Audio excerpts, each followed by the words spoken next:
Salut les investisseurs malins, j'espère que tu vas bien. Je m'appelle Gabriel Jarosson. Aujourd'hui, j'analyse Made in Print en levée de fonds en ce moment sur la plateforme WeSeed. On va regarder tout ça ensemble avec mes critères d'investissement gagnants. C'est parti.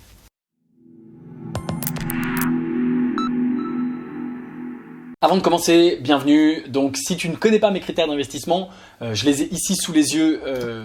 Écris simplement les titres si tu veux les comprendre, si tu veux en apprendre plus sur mes critères. Deux possibilités.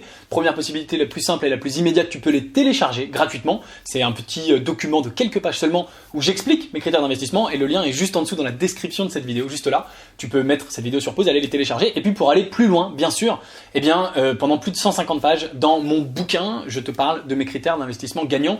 Ce livre, tu peux le trouver facilement sur Amazon, à la Fnac et dans toutes les librairies de France. Ou alors, si tu préfères, je peux te l'offrir, te l'envoyer chez toi directement. Et pour ça, tu te rends sur la page qui est également dans la description de la vidéo. En dessous, il y a écrit pour recevoir mon livre gratuitement. Et je t'envoie le livre chez toi. Je te l'offre, il coûte 25 €. Tu as simplement à payer les frais de port. Alors, on y va. C'est parti. Made in Print, c'est donc un dispositif innovant de prélèvement de tissus pour améliorer la prise en charge des patients dans les pathologies du cerveau. On parle des cancers du cerveau, donc c'est du médical. Alors je te rappelle que moi chez Leonis Investissement, je n'investis pas dans le médical pour plusieurs raisons, mais l'une des raisons principales c'est que je ne suis pas médecin, c'est pas ma spécialité, et donc je suis tout à fait à l'aise avec le fait de te dire que je n'y connais rien en médecine. Maintenant je vais analyser ce projet comme une start-up. En tant que tel pour tout simplement voir où ils en sont en termes de traction, de revenus, de unfair advantage, etc. etc. Donc je vais l'analyser de façon vraiment classique comme une startup et je ne vais pas l'analyser d'un point de vue médical puisque je ne suis pas médecin, d'accord ? Et par ailleurs, bien sûr, il y a plein de gens qui veulent investir dans ce genre de projet simplement pour les soutenir, pour faire une bonne action si je puis dire et pour bien sûr aider les gens qui sont atteints de ces pathologies du cerveau. Et moi je vais regarder ça à nouveau d'un point de vue business, rentabilité uniquement, donc je sépare complètement les deux choses et non pas qu'il y en ait une au-dessus de l'autre, ce sont deux choses différentes, d'accord ? C'est une analyse d'investissement. Alors, comme d'habitude, donc j'ai pas regardé le projet en détail, je l'ai pas étudié, je le découvre, je fais exprès de me mettre dans la peau d'un investisseur pour regarder ça avec toi.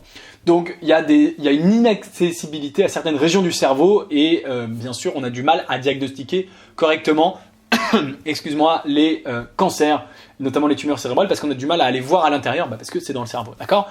Et c'est 150 000 personnes nouvellement diagnostiquées chaque année, donc il y a malheureusement un marché énorme, c'est toujours le cas où le marché est gros et on aimerait bien qu'il soit moins gros, mais le marché est absolument énorme, donc là-dessus il n'y a pas de problème, entre guillemets, en tout cas, ça correspond tout à fait aux critères. Ça, en plus, peut à terme s'attaquer aussi, permettre en tout cas de résoudre des problèmes pour les maladies neurodégénératives type Parkinson. Alzheimer aussi était cité dans la vidéo, il y a une vidéo aussi que tu peux aller regarder. Donc il y a plein de problèmes, voilà, ça malheureusement c'est établi. Eux ils font de l'empreinte tissulaire cérébrale, donc ils arrivent à aller prélever dans le cerveau sans... Je ne sais pas exactement, bon, c'est une innovation de rupture. Alors c'est issu d'une collaboration avec 4 labos de recherche qui sont également cités dans la vidéo. Et donc c'est absolument unique. Où est-ce que c'est donné, je sais plus, mais c'est absolument bien sûr unique, ils sont les seuls à savoir faire ça, et ça leur donne un énorme unfair advantage, puisqu'il y a bien sûr que eux qui peuvent le faire, et personne d'autre, d'accord ? Alors, ils ont gagné plein de prix, ça c'est super, pour autant, ils ont pour stratégie d'obtenir le marquage CE pour accéder au marché, et donc ils ne sont pas encore sur le marché aujourd'hui, hein. Donc forcément, ça veut dire qu'immédiatement on a une traction qui est nulle, puisqu'ils ne sont pas encore sur le marché. Okay, la sécurité et compatibilité Pro Tool, environnement chirurgical a été démontré chez 20 patients en essai clinique. L'Agence nationale de la sécurité du médicament et des produits a donné son autorisation pour une division de la technologie. Un essai clinique aura lieu au premier trimestre 2020. D'accord. Besoins financiers s'élèvent à 2 millions, aujourd'hui ils ont sécurisé 1,4 million, et donc ils cherchent 600K sur WeSeed. Ça leur permet d'obtenir le marquage CE, d'agrandir, d'internationaliser l'équipe et d'étendre leur approche. Alors, donc on en est comme souvent dans des projets médicaux sur du très early, donc on n'a aucun revenu et on ne sait même pas comment ils vont gagner de l'argent. On estime que, tu vois, ils prévoient de faire un CA en 2021 de 360 000 €, puis de 1 million en 2022, puis de 3,6 millions en 2023. Donc ils ont bien prévu de gagner de l'argent. On ne sait pas comment, on va aller trouver, mais il y a bien une stratégie de monétisation. Encore heureux. Probablement qu'ils vont faire payer les tests. Je me propose d'aller regarder peut-être le business plan. Alors, qu'est-ce que ça donne ? Montant recherché 2 millions, série A, Tic-tac-touc, bien sûr, il y a l'équipe qui est mentionnée là et qu'on va aller voir. Nombre d'unités vendues, voilà, 200 unités vendues, prix par unité 1800 €. Donc 200 unités vendues fois 1800 €, on est sur, si je compte bien les 360 000 € de chiffre d'affaires en 2021, puis 1 million en 2022, ça correspond.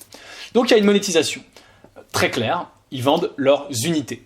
Ça doit être les unités pour faire le test. Ok. Quelle est la marge là-dessus? C'est la vraie question et on va utiliser un vrai contrôle F. Tu vois que dans le business plan, qui est un document qui fait 28 pages, il n'est pas mentionné une seule fois la marge dans un business plan. Ça, c'est bien sûr quand même embêtant. Est-ce que c'est en fait mentionné mais que ce serait une image et pas un texte? Alors, coût total. On va dérouler ça rapidement. Et si ça marche, parce que là c'est en train de bugger, voilà, parce que le document visiblement est un peu lourd. Est-ce que j'arrive, embêtant quand même, cher document PDF, en pleine vidéo YouTube, tu me fais un bug comme ça? Bon, on va y revenir. Résumé opérationnel, est-ce qu'on a plus de chance là-dessus? Executive summary, c'est ça le résumé opérationnel. Alors, résumé, management, besoin client, produit, marché cible, modèle d'affaires. Concurrent, avantage compétitif, chiffre clé, prix par unité, on n'a toujours pas de marge et ça s'arrête là. Bon, d'accord. Alors je reviens sur le business plan, le voilà, ça y est, il a débugué, on arrive déjà à scroller. Donc un petit contrôle F du mot marge n'a rien donné. Est-ce que peut-être ce serait dans une image comme ici? Je vais leur donner le bénéfice du doute et je vais tout scroller. Je remonte, il me reste 15 pages, on a plein de beaux schémas. 16 sur 32. On est à la moitié, pour l'instant je ne vois rien. On a encore un petit lag, petit bug de ce document PDF qui est visiblement un peu trop lourd pour mon navigateur, mais c'est pas grave. Le marché, le besoin clinique, le contexte. Il n'y a pas un seul point sur la marge, c'est vraiment embêtant. Le modèle d'affaires. Donc le modèle d'affaires, vente de kits, offre, client, chaîne de valeur, monétisation. Et voilà, c'est tout, concurrence. Bon, ok, on continue de monter, voir si c'est donné ailleurs. L'actionnariat, là on a bien les pourcentages, c'est d'accord. L'effet marquant, ils ont gagné plein de prix, d'accord. Et on est en haut, il se passe rien. Ça c'est quoi ce tableau là? Ouais, non, toujours la même chose. Bon, donc on n'a pas de marge, donc quand c'est pas indiqué, c'est forcément une mauvaise note. Et je vais quand même aller jeter un petit coup d'œil parce que j'ai vu qu'il y avait eu beaucoup de réactions. Commentaires, 169 commentaires, c'est quand même pas mal.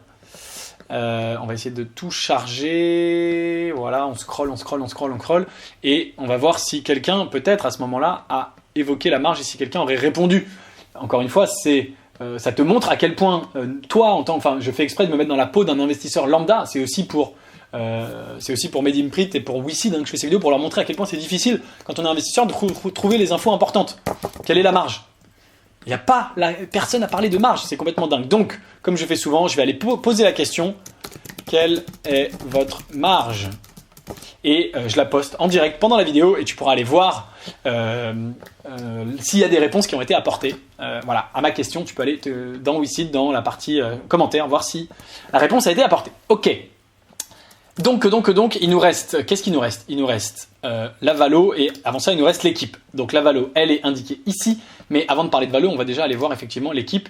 Est-ce qu'on a une bonne ou une mauvaise équipe? J'ai vu qu'il y avait 3 profils LinkedIn, donc je veux tout à fait aller étudier ça. On a Mathieu qui est le DG, Brieux, bon bref, c'est un nom sûrement breton, excusez-moi pour l'écorchage du nom, qui est le président, et Ali qui est le directeur scientifique. Alors, allons voir ça. Mathieu, il fait ça depuis 3 ans, et avant, il était chercheur et ingénieur hospitalier au CHU de Grenoble. D'accord, il a une licence en biologie, pas d'expérience entrepreneuriale préalable, mais quand même, bien sûr, intéressant comme profil. On a ici le président de Medimprint, dont je vais arrêter de prononcer le prénom, qui était avant président pendant 15 ans, il l'est encore, à San Francisco d'ailleurs, de Coupling Wave Solutions. Qu'est-ce que c'est que Coupling Wave Solutions? Semi-conducteur, donc rien à voir.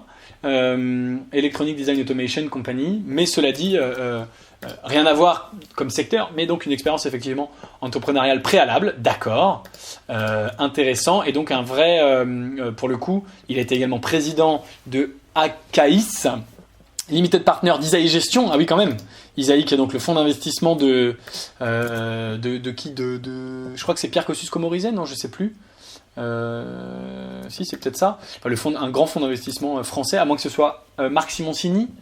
Non, c'est ça, c'est Pierre Kosciusko-Morizet et Jean-David Chamborderon, donc PKM qui est le cofondateur de Price Ministère, qui l'a revendu à Rakuten il y a des années, et il a créé Isaïe. Donc un super profil pour Brieux, parce qu'il a non seulement des expériences entrepreneuriales, mais aussi expériences... ah non, mais c'est un LP, pardon, c'est un limited partner, donc c'est simplement un investisseur. Je dis une connerie. Mais il est quand même proche du milieu de l'investissement, président, cofondateur, multi, etc. Donc super profil, très intéressant. Et puis, donc on va fermer Isaïe, et il nous reste Ali, qui est le directeur scientifique, qui a quand même un prénom plus facile à prononcer, et qui était lui aussi chercheur au CEA. D'accord, donc on a vraiment une équipe à la fois chercheur, vraiment CEA, technique, si je puis dire, avec Mathieu et Ali, et puis ici un profil plus business multi-entrepreneurial, donc une vraie complémentarité, plus d'expérience entrepreneuriale préalable pour l'un des trois, donc une super équipe, une all-star team. Ok, et donc on a donc quand même une super équipe avec des super unfair advantage. Il reste la question, et plein de brevets, etc. Alors, enfin, je sais pas si c'est des brevets exactement, mais c'est une technologie, si j'ai bien compris. Si, il y a des brevets, bien sûr, voilà, et une technologie unique. Donc, est protégée par 5 brevets, donc c'est top. Et donc, on a une valorisation de 3,8 millions, donc qui est bien sûr par rapport à l'attraction et à la monétisation, que dalle. Hein. Ils ont rien fait, mais pour autant, voilà, dans le médical, c'est différent, bien sûr, puisque quand ça fonctionnera et que ce sera mis sur le marché, ça peut évidemment, entre guillemets, exploser, ou en tout cas faire plus de... faire tout d'un coup des ventes. Donc, moi, j'ai du mal à juger, bien sûr, des valorisations pour ce genre de choses. Là dans l'état, bien sûr, parce que c'est toujours la même chose, hein, les valorisations, on va gagner de l'argent plus tard, c'est ce que te disent tous les entrepreneurs. Aujourd'hui, ils n'ont pas fait 1 euro de chiffre d'affaires, et donc une valo à 4 millions, pour moi, c'est trop élevé par rapport à mon regard. Mais c'est aussi bien sûr dû au fait que j'investis pas dans le médical. Peut-être que je pense qu'il y a des gens qui trouvent cette valorisation tout à fait intéressante.